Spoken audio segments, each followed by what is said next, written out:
அங்க போயிடும் எல்லாம் அங்க வர சொல்றாங்க.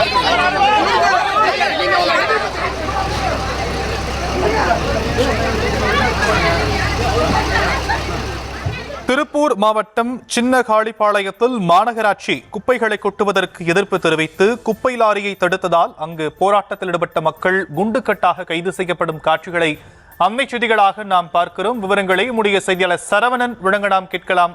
சரவணன், விவரங்கள்.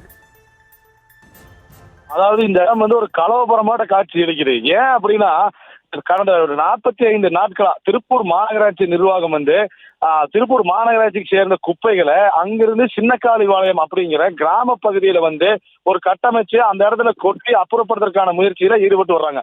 இதை எதிர்ப்பு தெரிவிச்சு இந்த பகுதியில இருவாயி, சின்னக்காளிபாளையம், 63 வேலம்பாளையம், ஆறுமுத்தாம்பாளையம் போன்ற 5 கிராம பகுதி பொதுமக்கள் சுமார் 2000க்கும் மேற்பட்டோர் இப்ப இந்த போராட்டத்தில் ஈடுபட்டு வர்றாங்கன்னு சொல்லலாம். எப்படி அப்படிங்கும் போது மாநகராட்சி நிர்வாகம் இன்று 2 லாரிகள்ல குப்பைகளை அனுப்பி வைக்கிறாங்க இந்த பகுதியில அப்புறப்படுத்துவதற்காக. அதனால இந்த பகுதி மக்கள் அனைவருமே தற்போது ஒன்றிணைஞ்சு அந்த பகுதியை முற்றுகையிட்டாங்க. அதனால போலீசார் சமாதான பேச்சுவார்த்தைக்கு ஈடுபட்டாங்க.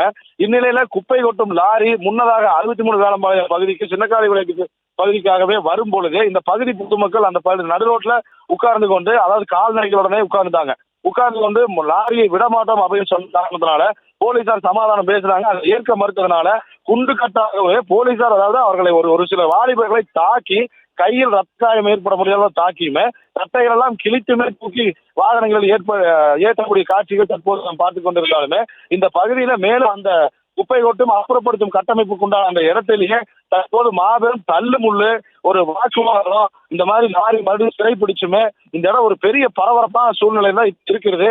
மேலும் அடுத்தடுத்த நிகழ்வுகளை நாம் கொடுத்து கொண்டு இருப்போம் சார். தற்போதைய விவரங்களுக்கு நன்றி சரவணன்.